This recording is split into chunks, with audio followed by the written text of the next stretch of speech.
This is the OTB Television Network, a service of Capital District Off-Track Betting.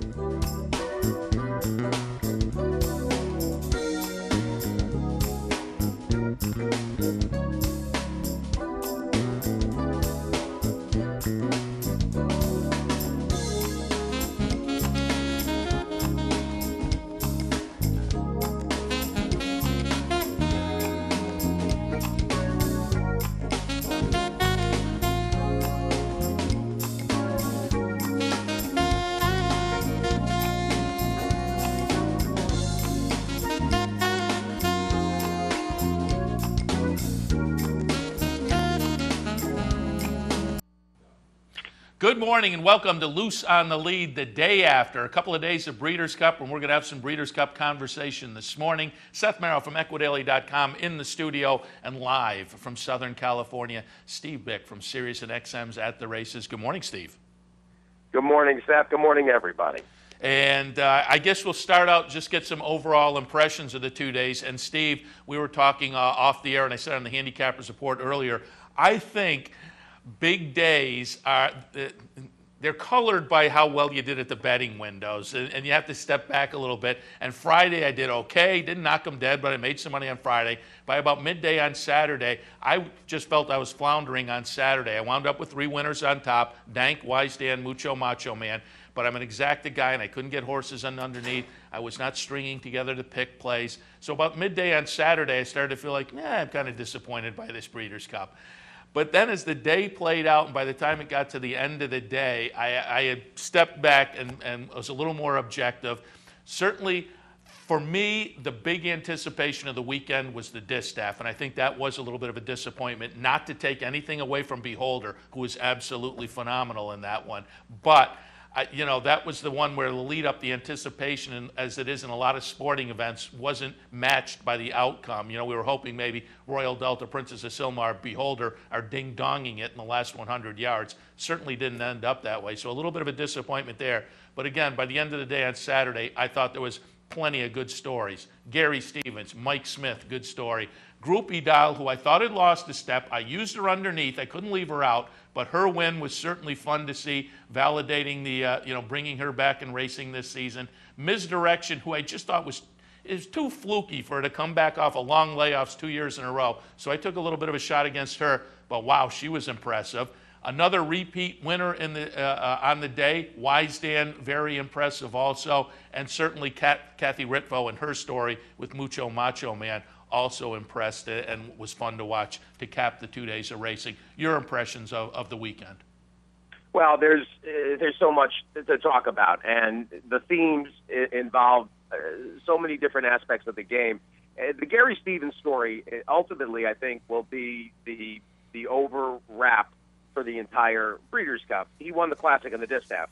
He's a guy that was out of the game for 7 years. He's going to win the Eclipse as the top jock of the year. It's so improbable and so incredible that I think that everything goes through the Stevens story. You talked about the training and about the ability of Mike Pipey and of Kathy Ritvo and Buff Bradley, Charlie Lopresti, all of them bringing horses back in their respective races, and everyone all week long and all through lead up to this Cup, the story was the improbability of the horses trying to repeat. And for the most part, they ran spectacularly, incredibly. And of course, Beholder was coming back off of her Breeders' Cup juvenile filly win going into the distaff. If we want to talk about the biggest story that went away quickly, it was the track condition, because of course Friday the public and the horse-playing public was just up in arms over the way the racetrack was not even glib. It was ridiculous, it seemed. And the work that went in on Saturday morning to try to get that track a little bit more even as best they could. It is California. There's always going to be speed. But they loaded it up with water. They did everything they could to try to change the composition, to fair up the racetrack, and they did a terrific job. because that portion of the story went away after the early portion of the day when it became obvious that horses from off the pace were able to make up ground. And that's all horse players really want, is a fair racetrack. Other than the big stories that we'll hit on, and as we go race by race, we can touch on. How about Jeremiah Engelhart, who can't win at Saratoga, but he can win a Breeders' Cup race? Yeah, that was a great story. I had Jeremiah on with me racing across America at Saratoga. Nice guy. We were talking, obviously, King Cresa, so that was fun talking to him and then seeing him win the Breeders' Cup race on the disqualification. And certainly I thought the disqualification was justified. It was maybe a 50. I was going to say 50-50 call. I'd give it a little more maybe in favor of what they did. I had no argument there. And so Jeremiah Engelhart, a Finger Lakes-based trainer, gets it done at the Breeders' Cup. And then earlier, London Bridge gets it done as a New York bred winning a Breeders' Cup race via England. So a couple of interesting stories out of New York. Absolutely. The London Bridge, the first Breeders' Cup winner as a state bred. We congratulate the Purdy's, who, of course, have had just so much success. Carson Hollow and Sharp Humor and on and on and on. They've got a great program. The other element of this, I want to get this out of the way before we start talking all the positives. There were moments of tragedy and difficulty, and of course the injury to Johnny Velasquez that has resulted in him having to have his spleen removed. I spoke to Leo O'Brien minutes ago to get an update, and he has not spoken to his daughter Leona yet this morning, but as of last night, Velasquez was stable and comfortable. In addition to the spleen removal, he also has a lacerated pancreas, and so they're going to have to keep him here for a number of days until he's ready to fly and come back. And this is very strangely, if you go back to Angel Cordero's career, it was a spleen that ended up ending his career, and it was in an incident in a race that Johnny was involved. It's quite odd in that respect. And this injury was very strange because when Secret Compass went down, nobody even saw it. No one seems to have video of it. And then the horse that was behind somehow kicked. I mean, not in full flight, but sort of stepped on Johnny, and that's where the injuries came from. It wasn't hitting the ground. It was from a horse that was kind of being eased up and was going by. I mean, so the whole thing is a bizarre scenario. It was very strange, and so we wish Johnny the best, and of course felt terrible for everybody involved with Secret Compass, who was a very nice filly that Bob Baffert obviously and West Rock Stables, who are so supportive of the game. And then, of course, on Friday in the mile, Central Intelligence have not heard an update, but he pulled up off past the wire. So not a perfect Breeders' Cup in that regard, but obviously you got to acknowledge, the bitter with the sweet. The rest of it, obviously, Seth, as you touched on, a lot of the top themes, the Euros. I mean, the Euros come back after getting shut out and clobbered here last year. They come back and perform very well and win 5 races. Yeah, they dominated the turf races, no question about it. And that was my best betting angle of the day. Any of the turf races boxing up the Euros. I didn't knock it out of the park on that, but made a little money. And I'll go back to John Velasquez for a moment. NBC, about the middle of the afternoon, they were kind of reporting maybe he'll come back. The word is filtering that Johnny may still ride in some races. And at that point, they felt free to pull up some video that isolated on John Velasquez right after the spill, laying on the track, and he started to get up. And at that point, before any word of the spleen had come out, you saw him reach for his side and kind of grip that and then sit back down. And so you could tell he was in some kind of pain, some kind of internal pain. And the subsequent stories that came out said that the x-rays were negative, and he was actually on the way out of the hospital when he felt a little nauseous, so they went back and did some more tests. And my thought process is, it's a good thing he caught that before he left the hospital, because it turns out that that was the right move to make, to stay in the hospital. And so, again, yeah, we absolutely wish him the best, no question about that. But again, and he's kind of the negative side of the jockey story, but the jockeys were part of the story over the weekend with Mike Smith and Gary Stevens. Well, and if you want to play off of Johnny's injury and having to be replaced by other riders, how about Jose Lezcano returning to Wise Dan and winning the mile, where Lezcano had earlier in the week, just a couple of days earlier, lost the ride on Ron the Greek, who has the abscess pop and has to scratch out of the Classic. And so here's the proverbial agony to ecstasy. I saw Jason Baides, his agent, after the race, and they were delighted, obviously. And that's a tough thing to do when you're not planning to be involved in a race and of that magnitude, to have to get on board and ride a horse that is not the easiest necessarily horse to ride. So this was, that was a very iffy thing, and I don't know how widely reported or discussed it was, but I think it was a big break for Charlie Lepresti to have Lezcano at hand to replace Johnny. At least Lezcano had been aboard the Wise Dan, and what a tremendous performance by I suppose the repeat Horse of the Year winner. I don't see who's gonna upend Wise Dan now as Horse of the Year. Yeah, the NBC broadcast did make quite a bit of that. The fact that Lepresti certainly would have liked to have John Velazquez on board, but the replacement in the jockeys room was a guy who was very familiar with Wise Dan. Still, as you say, that is a big thing to do because you haven't had really a chance to map out your strategy, look at the past performances for a couple of days, start to think it through. You're just coming at it. And then he has a little stumble coming out of the gate. So it was a great ride by Lezcano, but I wonder if there was any buzz on the track. I said earlier on the Handicappers Report, yeah, great win on Wise Dan, but why was Laughing so far back? Well, Laughing, there's a story. I mean, I reported on Friday morning that there was a situation involving Laughing, and she was almost scratched. She didn't ship well, which was always a concern that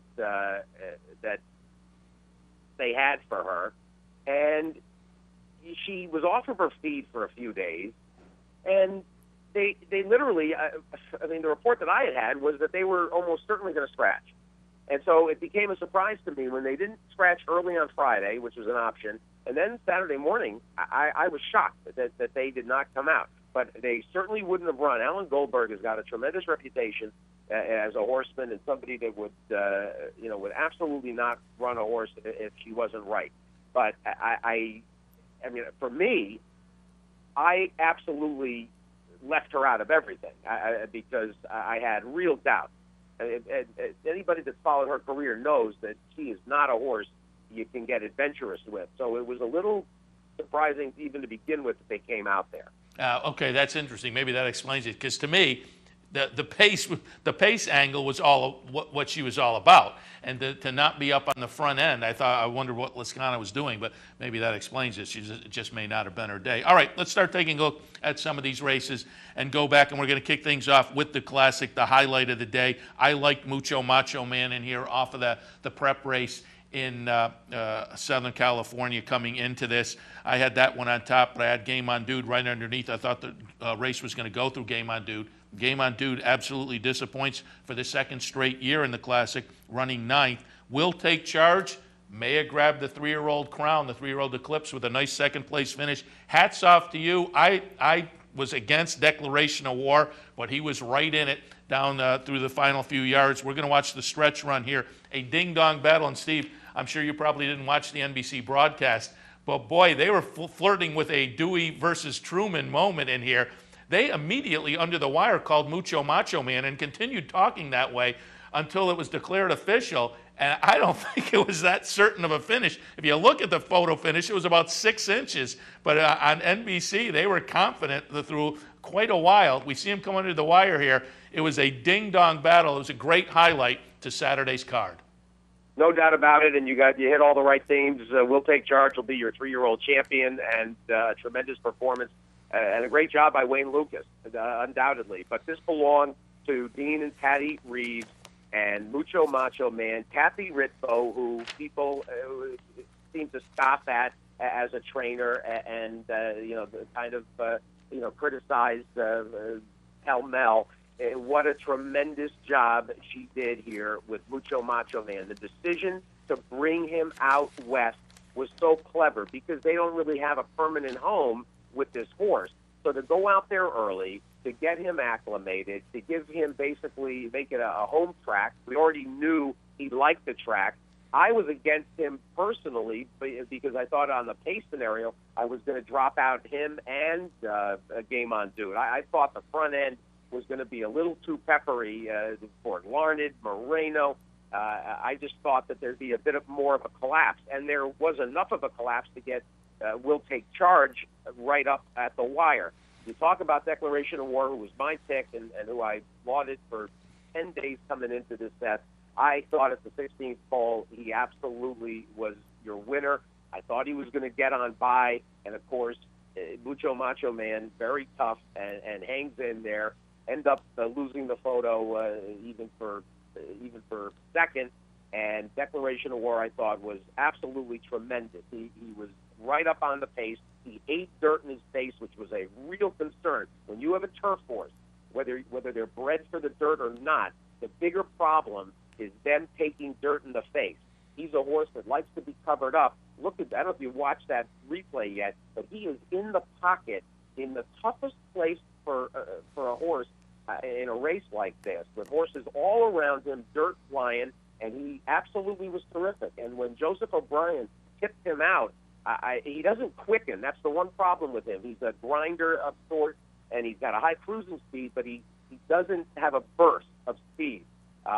So from that standpoint, he couldn't get up to Mucho Macho Man to get by and gain any momentum past. I'll say one thing that Coolmore may regret, and I understand Aidan O'Brien and Joseph O'Brien and all that. That's terrific. They may have made a mistake not securing a North American rider for him. And I got to tell you, it could have really made a difference if they had an American jock on there. And not to take away from Joseph, but he's oversized. He was overweight because he just can't make weight. And that, to me, may have been a little bit of a difference. But I was certainly not disappointed with the effort I got out of Declaration of War. And it was a spectacular finish to the Breeders' Cup. I mean, nobody went away without a smile, and it was just a perfect ending.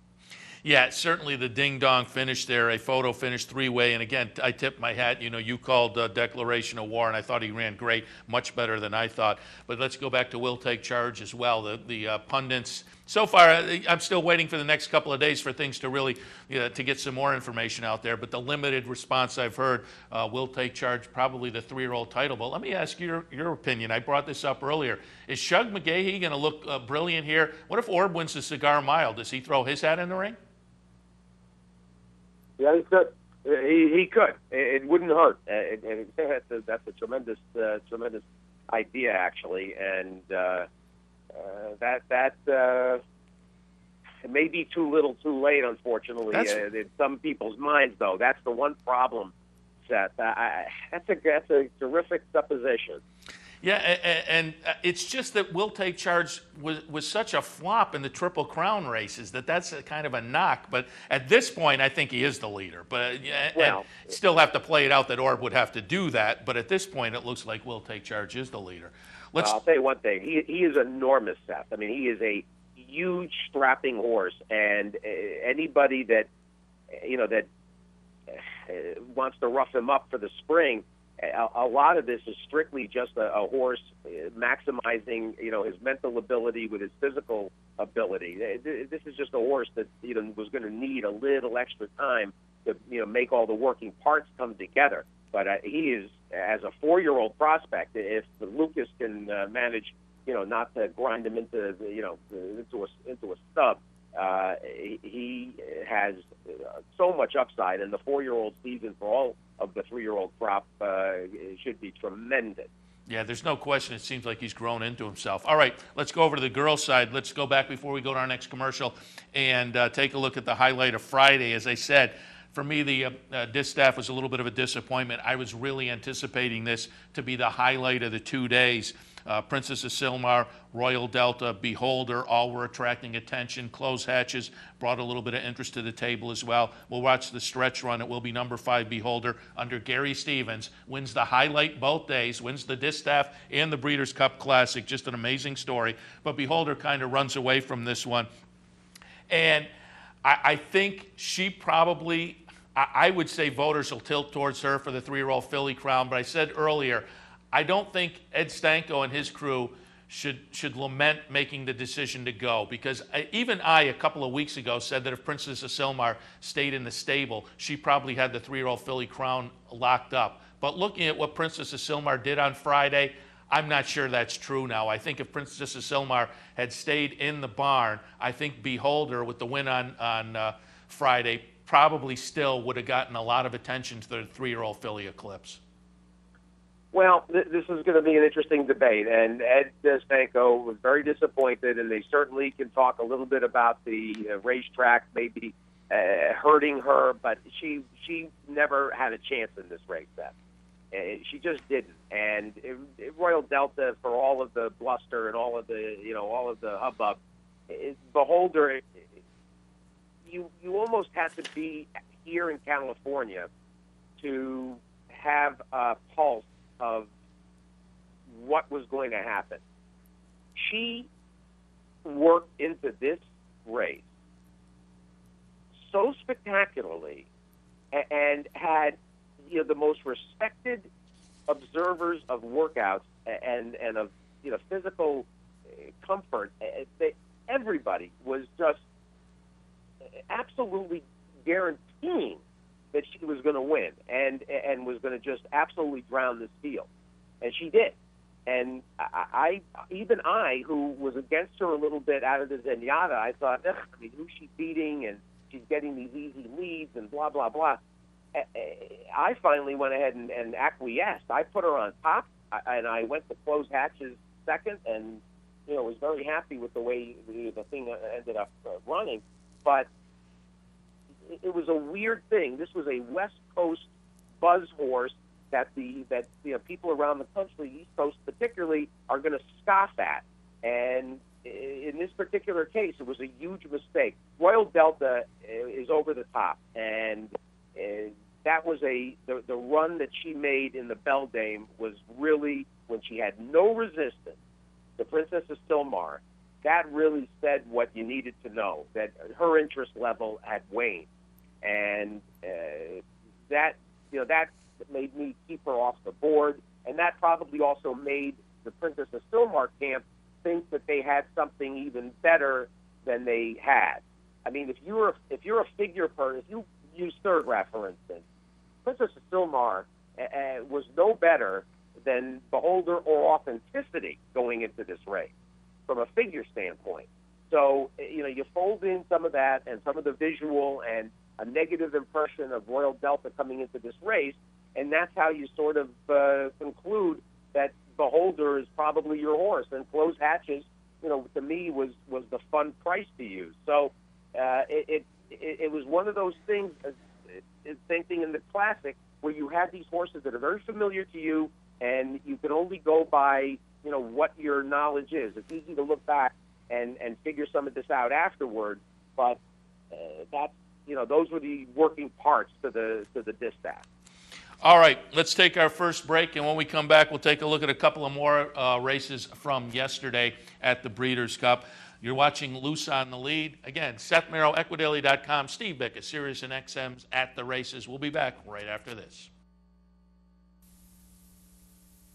Behold the unparalleled excitement of watching your very first racehorse win. PartingGlassRacing.com. PartingGlassRacing.wow. The future of online betting is here, and only at the all-new CapitalOTBBet.com. With a newly designed and engineered internet wagering platform, enhanced video streaming, additional funding options, and 3 new individual wagering opportunities, CapitalOTBBet.com delivers a state-of-the-art wagering experience found nowhere else in horse racing. Combine that with our all-new mobile website. You have 2 of the most powerful, innovative, and advanced wagering platforms available today. CapitalOTBBet.com. Log on today. I didn't want to get just any degree after high school. Horse racing has always been my passion. I was already a lawyer. When I was young, my dad took me to the races. The sound of the crowd. I still remember. I'm 40, and I don't want to stay in a career I don't love. I want to follow my passion.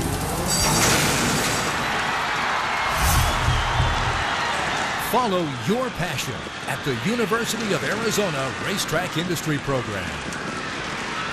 Fascinated by the world of horse racing? Interested in honing your handicapping skills? Class is in session. Night school, Monday nights. Easy to access online. It's free, interactive, and informative for the casual and serious race fan. Horse Player Now Buzz. Live horses to watch emailed to you daily.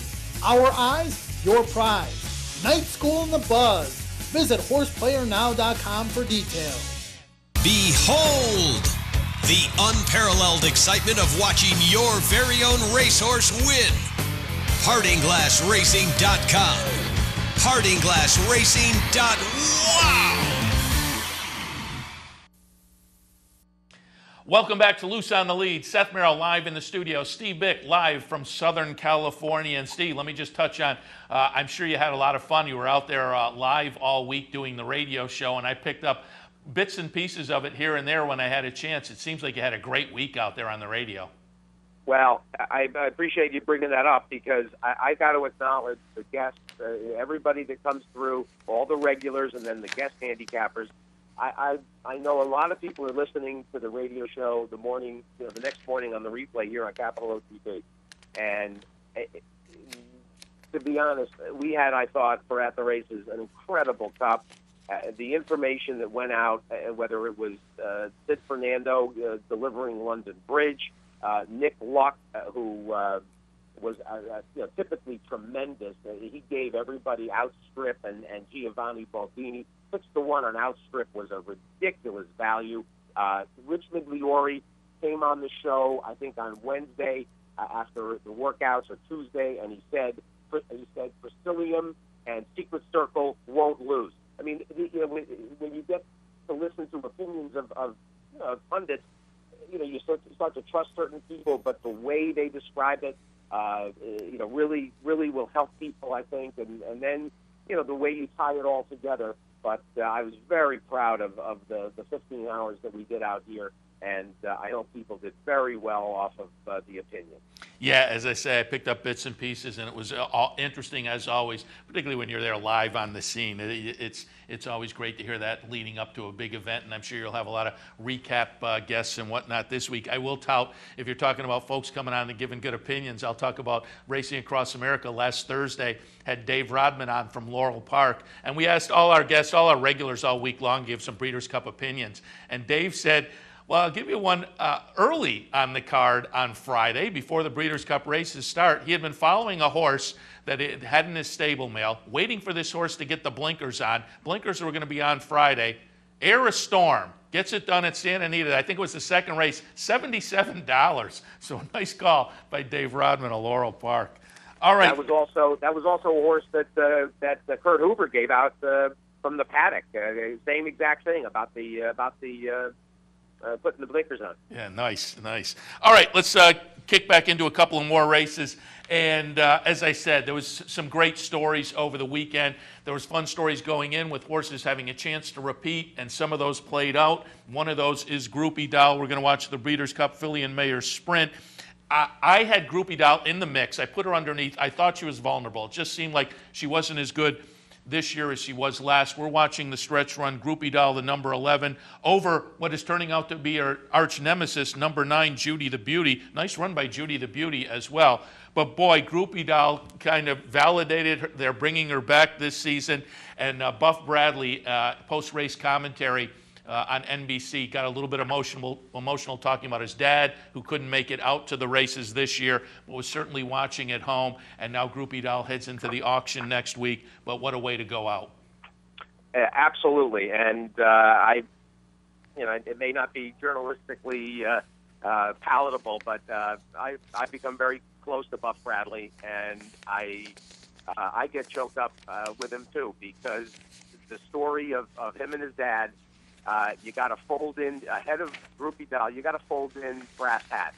And what was done to them unfairly in Dubai, and everything related to that, and then for them to produce from their backyard breeding program, from just ordinary sires and ordinary mares, to produce another horse of this ilk is just incredible, and it will be so hard for them when she goes through the ring at the November sale next week. I couldn't have been happier to see this. Rajiv Murad rode her absolutely perfect. I mean, that one is, I think Rajiv should have as a running loop on a video in his house. It's so spectacular. And I was rooting her home down the stretch like I haven't rooted before. I was just absolutely thrilled. I can't gush enough. Yeah, and you talk about Rajiv Murad, and just to talk about the NBC broadcast again, it was fun to have Donna Brothers go out. Usually I don't like those post-race interviews where they're on horseback, but the past couple of days they were pretty good. Just that Rajiv is he really good to listen to, really well-spoken. I enjoyed that. Mike Smith has a lot of class, not only talking to him on the winners, but they caught up to him when he lost a couple of, the Royal Delton Game on Dude, and he's a classy guy to step up and make comments after the race. Ryan Moore, I don't know if you had a chance to run into him at all during the week you were out there, but a couple of races that he won, Donna Brothers, for a guy winning a Breeders' Cup race, he was about as subdued as you could get. He's a surly kind of a creep, to be honest. I can tell you that in the paddock, this must have been. When did I tweet this? On Friday? Maybe it was, or was it with Dank? I forget. But he was refusing to mount. This must have been on Friday with one of the juvenile races, and he was letting the horses go around and around. And the paddock judge said, "You've got to mount. You need to put your weight on that horse." And he said, "Yeah." And I mean, I'm standing right next to him. I tweeted out. I said, "Paddock judge is getting annoyed with Ryan Moore." And it's funny you bring this up because I got the same buzz. Yeah, it was very strange. She interviewed him after two, and eventually, as she rode away from the second interview, she commented, "A very subdued Ryan Moore." Back to you, Tom. It was very, very strange after winning a couple Breeders' Cup races. All right, let's shift to the final race we'll take a look at this morning with you. Got a few more races coming up. We got Gary West coming up in a little while. We'll talk about some more racing with him. But I did want to touch on just another repeat winner that was very fun to see. Always got to root for Charlie Lopresti, the Breeders' Cup Mile. Wise Dan, who was coming off the upset at Keeneland. But as Charlie Lopresti said on television, certainly he's done well on synthetic tracks before, but that fluky weather they had that day at Keeneland put some water on the top of the track. He didn't seem to handle as well as he might have. Still ran a pretty nice race, but it did break a win streak, and you could tell Charlie Lopresti was a little bit disappointed that win streak wasn't alive, but certainly, and particularly under Jose Lezcano with the substitute ride, this win by Wise Dan was very nice, coming down the stretch to get up over ZA Approval. It will be number 8, Wise Dan, over number 10, ZA Approval. And as I say, nice to see Wise Dan get it done for Charlie Lopresti. Well, he had to work for it, and there may have been some things I don't want to. Now, Charlie will say this probably tomorrow on the radio. There were some other things at work. That race at Keeneland, Wise Dan was not 100%. Charlie Lopresti, I think, will tell people now. He wasn't going to say it as an excuse, but now he probably can come out and say the horse wasn't doing great. He was maybe a little off going into that Shadwell Mile, and so combine that with the move to the Poly and the sloppy, messy water issues on the Poly. That one becomes utterly forgivable, and it doesn't matter now anyway. This was just another classy performance from a remarkable horse that Lopresti has kept in incredible form for an extended period. And now, of course, to be honest, what else is he going to do with him? He's going to keep coming back. He'll be a 7-year-old next year, and you can see if he can duplicate the accomplishments of Golden Cova and win 3 straight miles. Although maybe next year, maybe they gravitate over toward the main track. Although I think, as the horse gets older, you're probably better off sticking to what you know. But it was a terrifically fun race. I had a bit of another rooting interest too because Mrs. Weber had ZA Approval, another gelding that is going to be around, and he runs a big second in there. He was terrific, and he was really doing all he could. And Rosario, for a minute there, looked like he might hold Wise Dan at bay. But ZA Approval, I don't know if people realize, This is the younger brother, I think 7 or 5 years younger than Mies's approval. So the dam, Win Approval, she has now produced a Breeders' Cup Mile runner-up and a Breeders' Cup Mile winner. And I thought Silentio, I used Silentio big, Seth. You talked about, I feel bad you struggled with the exotics. I had a couple of crazy key horses that ran huge, including Silentio and Last Track in the sprint, who I loved as a price underneath Secret Circle. So, sometimes even if it's a mundane winner, like a 4 to 5 shot, if you get the right exotic candidates together at prices, Bob, your uncle. Yeah, and I'll tip my cap to you, so you don't have to do it. But I went to your website and checked out your selections this morning, and you had to put together a couple of pretty nice days. Folks can check that out. I put a whole list of people's selections on Equidaily, and I'm holding them up for a day or so if people want to go back and review what people did. But certainly you had a couple of nice days, so tip of the cap there. And let's just stick on Wise Dan for one more second. We talked a little bit about it earlier. But Horse of the Year now, certainly there seems to have been some pushback against Wise Dan earlier in the year, but it'll be interesting. And owner Morton Fink kind of foreshadowed this, being interviewed after Wise Dan's race by Bob Newmeyer. Newmeyer says, so you think Wise Dan's going to be Horse of the Year now, or is he alive for Horse of the Year? And I'm kind of paraphrasing, but Morton Fink said something like, well, if Game On Dude wants to throw it in the tank the way he did last year, I probably will be. And sure enough, Game On Dude throws in another clunker, which I think does put Wise Dan in a very good spot. Well, and people are obviously ganging up on Game On Dude and calling him all kinds of paper tiger-esque names, and I don't think it's entirely fair. There's things that happen to horses when you're running against modest-sized fields, and when you're outclassing competition, it gives a horse a certain sense of comfort. And when they're taken out of that comfort level, and they suddenly have got a whole different scenario, and there's enough speed around them, that they're looking in both directions, and they start to panic, they start to breathe differently, and the next thing you know, they're backing up. And I think that's got a lot to do with Game On Dude's issues, these last couple of years. Let's not forget that it took a Herculean performance to beat him in this race, 2 years ago at Churchill. It's not as if he hasn't run well in this company. It's just funny that the last 2 years on his home track, it just hasn't happened. I'll also put in a word for Bob Baffert. I'd like to know where the Bob Baffert bastards are, after yesterday with Secret Circle, an incredible training job to get him 18 months on the shelf, one little prep for the sprint, arguably the toughest race on the 2-day card in terms of the way it's run.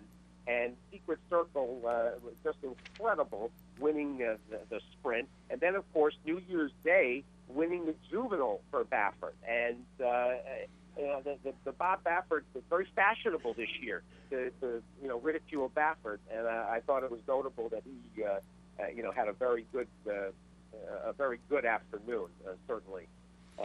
So there's a couple of addendums. There are a couple of other spots on the trainer note. That Todd Pletcher got shut out, but if you look at his performances, Havana from the impossible post, Verrazano from the very difficult post, they actually ran very well. And so even though Pletcher, if people can say, Pletcher didn't win anything, his horses ran well. Chad Brown struggled. This was not a cup that the Brown Barn is going to want to remember too fondly. And I don't know if you've ever seen the movie Sweet Smell of Success, but I'll pull out the Tony Curtis line and I'll tweak it a little bit. The kittens are in the bag and the bag's in the river. Very good. I thought I used Big Blue Kitten on top because I thought Ramsey had to win one at the Breeders' Cup the way he's been going this year, but it was a struggle, certainly. All right, Steve, we'll let you go, and you're headed back to our area this afternoon, so have a great trip, and we'll catch up with you the next week right here in the studio. I think so. There's no reason not to come to the studio next week. Well, we'll plan on it. We'll see how it works out. All right, Steve, again, thanks for the visit. We'll wish you a safe journey. Thanks so much. I'll see you next week. All right. Steve Bick, again, live from Southern California this morning. He's heading back, be doing the radio show from his regular spot all week long, where he'll be recapping Breeders' Cup, so certainly you want to tune into that. We'll take our next break. When we come back, Gary West of ESPN.com, more Breeders' Cup talk right after this.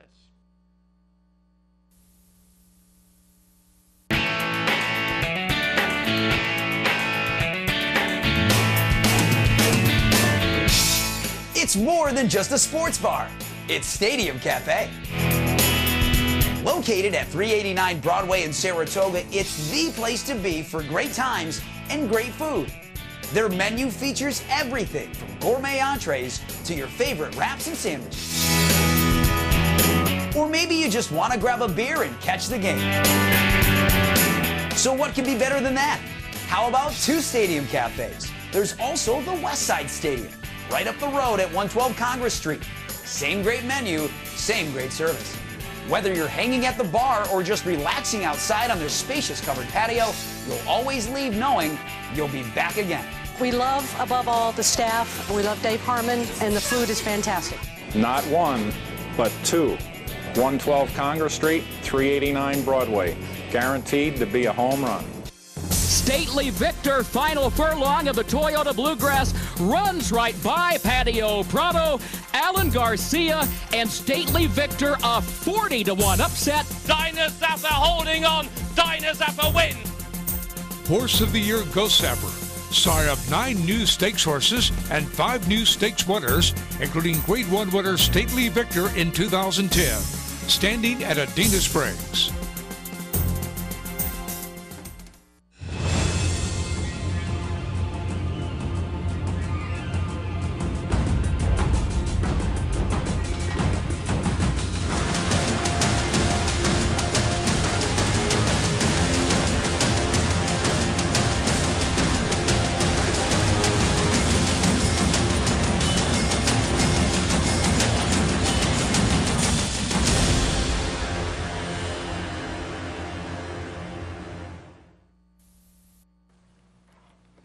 Welcome back to Loose on the Lead. Seth Merrow in here. We're waiting to make contact with Gary West. While we do that, just give you, again, some of the pundits' thoughts coming out. We'll certainly hear more from everybody over the next few days and into the next week as the Breeders' Cup shakes out.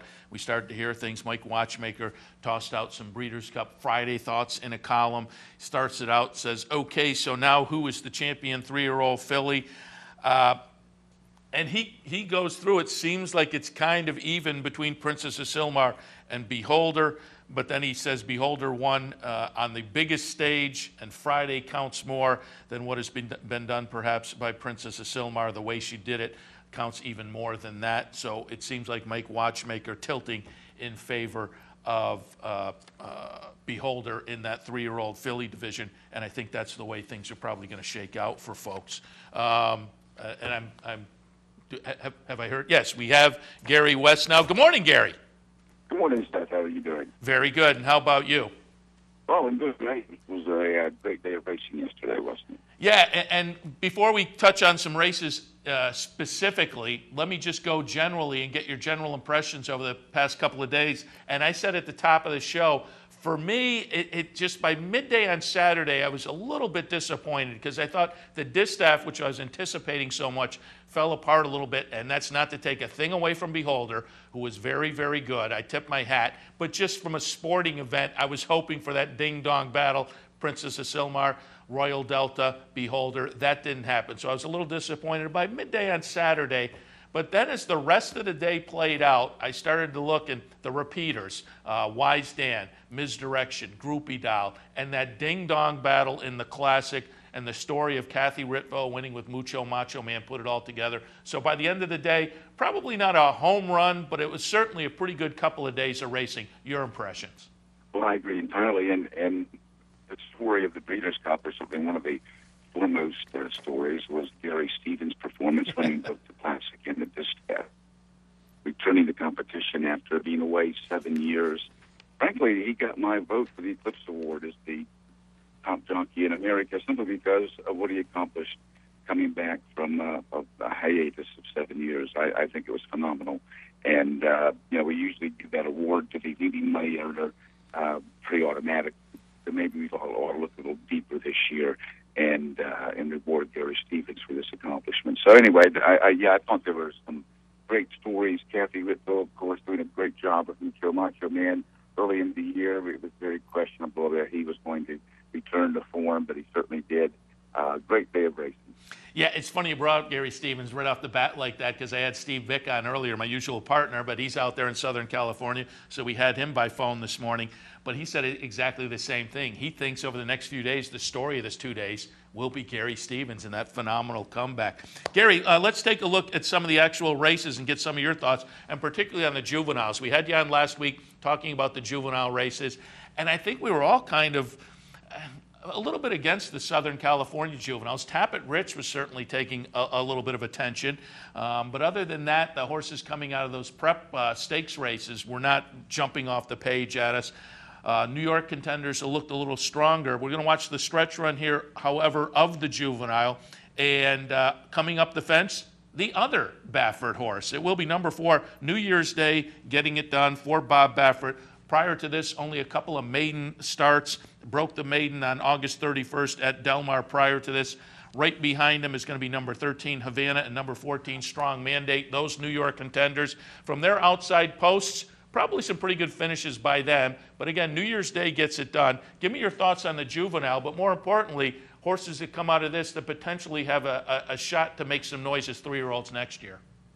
Well, I thought Havana ran a very good race. You know, he and Strong Mandate both had the worst of the draw, and they both run close to the pace, and so they drew outside, way outside. In fact, numbers 13 and 14, and they had to use their speed to overcome the possibility of a wide trip in the first turn. They ended up a little wide anyway.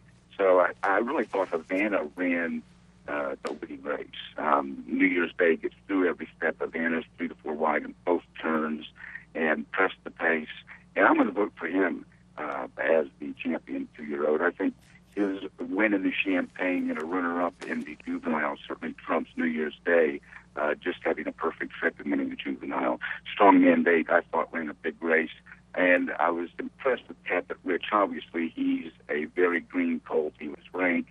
He was wide. He did everything wrong. Had no chance as it turned out. But still ended up finishing, I believe, 5th. I think he's a colt with a lot of potential.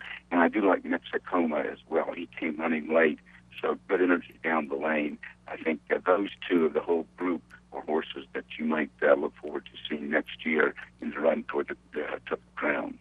And let me concentrate on the Eclipse category for just a moment. You talked about Havana getting your vote.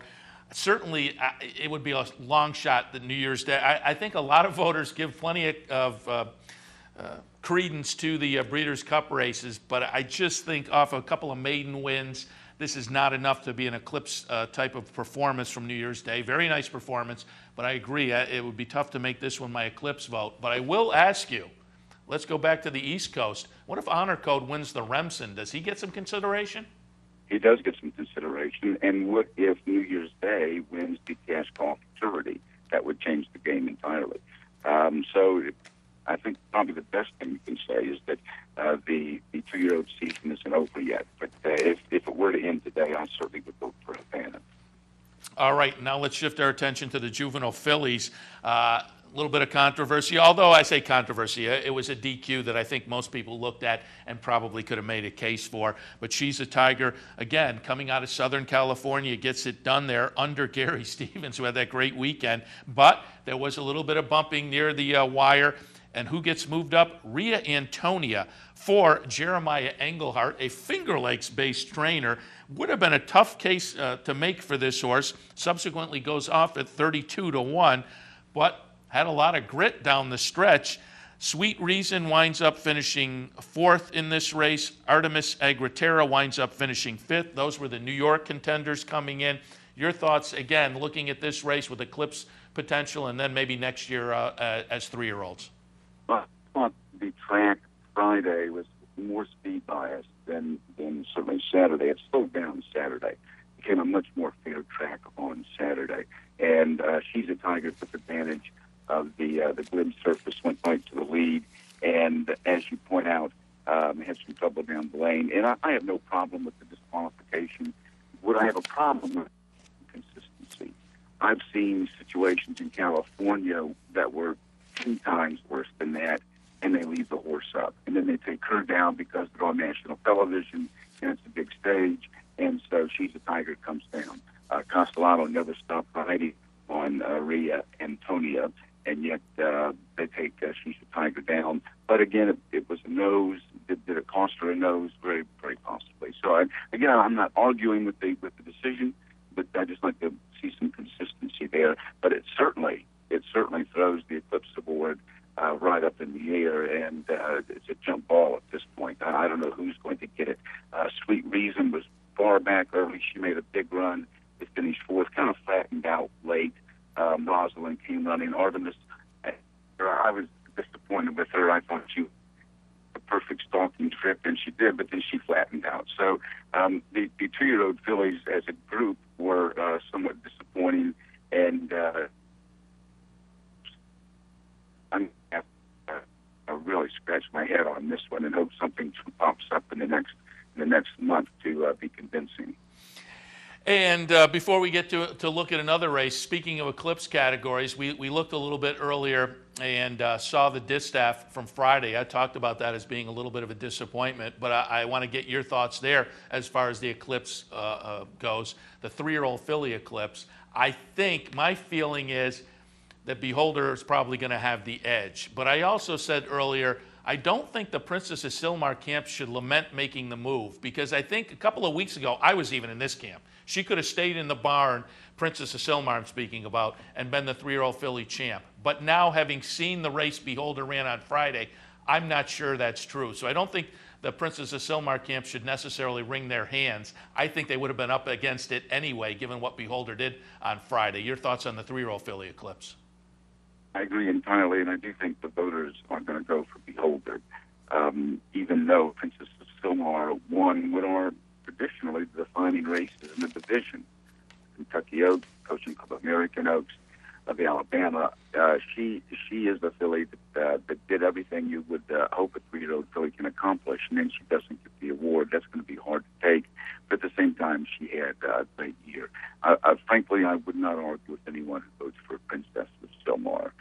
Nor can I argue with anyone who votes for Beholder. She's obviously a sensational filly. It was a great race, and it's just a shame there can't be a tie for the champion 3-year-old filly. But the real disappointment there to me was that Royal Delta just surrendered,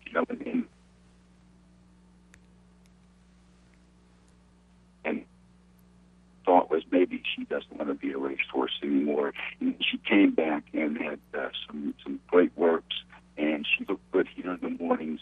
So I thought, well, she's going to back with a typical Royal Delta race. But I was wrong, and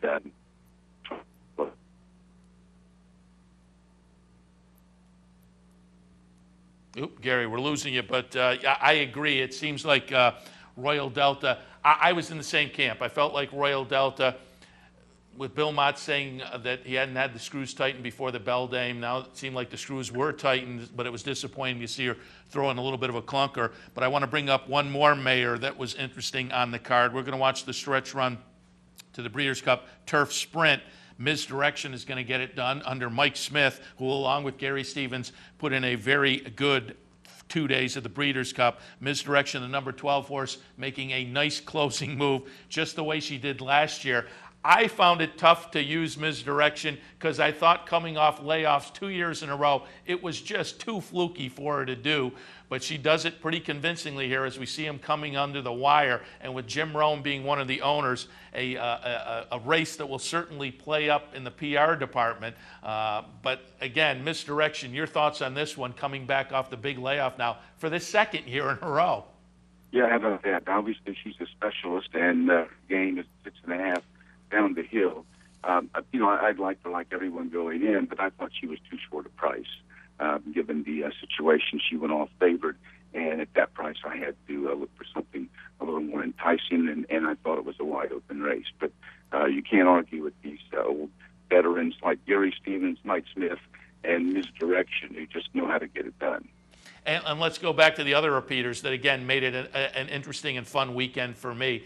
Groupie Doll, it was great to see Buff Bradley on the NBC broadcast. He got emotional talking about his dad, who was at home watching. And then Wise Dan, it was nice to see that one win for Charlie Lopresti.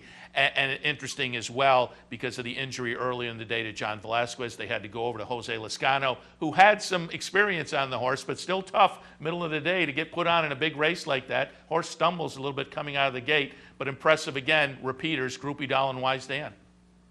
Right, and of course, Groupie Doll gave us reason to suspect she might not be as good as she was a year ago, and I don't think she is actually. She didn't look like quite the same horse. Still, she looked good here, trained well, and ran a big race, but it wasn't the dominating performance we saw in the past. Wise Dan, I don't think he has slowed a step. He was just overwhelming once again, and he is a dominant performer. But again, a specialist. 1 mile on the turf is his game.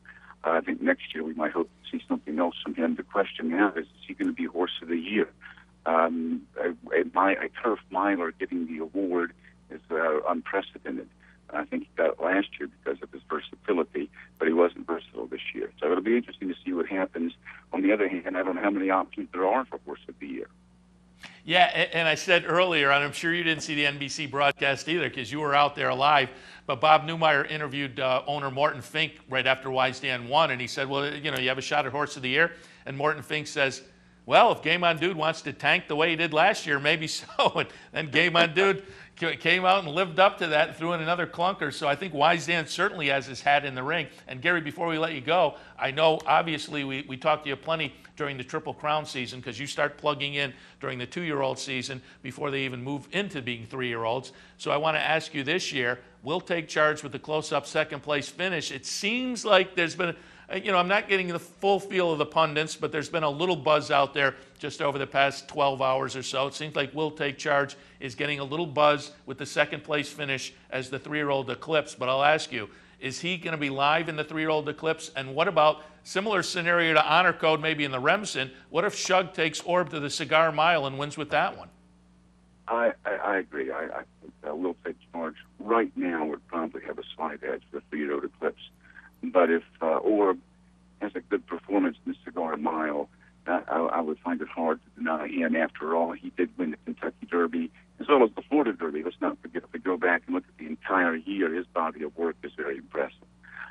So I think Orb really has it thrown his way, and if he can run a big race, I think he would get the title. He still get my vote. I'll put it that way. Yeah, and again, I don't disagree with anybody who says at this point Will Take Charge is probably the leader, but I look back at the fizzles he had in the Triple Crown races, and it's hard to give a 3-year-old crown to a horse that ran so poorly in the 3 biggest races of the season. But it's going to be interesting to see how it shakes out come voting, but in the 2 months in the interim, because I think some of these divisions are now a little bit up in the air. So there's still a couple of months for people to make their case. Gary, we certainly appreciate the visit this morning. We wish you safe travels back home, and we'll catch up with you down the road. Very good, Seth. My pleasure. Thank you. Thanks a lot. Gary West of ESPN.com. That's going to wrap things up for Loose on the Lead for this Sunday morning. Little Breeders' Cup wrap-up. Don't forget, all week long on Racing Across America, we'll be touching with various pundits as well as our regulars, looking back at the Breeders' Cup races, which, again, had some great storylines, leave some of these divisions up in the air. Lots of great fodder for discussion. Racing Across America, Monday through Friday at 10 a.m., 9 a.m. every morning is the Handicappers Report. Hopefully you have a great day at the races this afternoon, and we'll catch up with you tomorrow morning.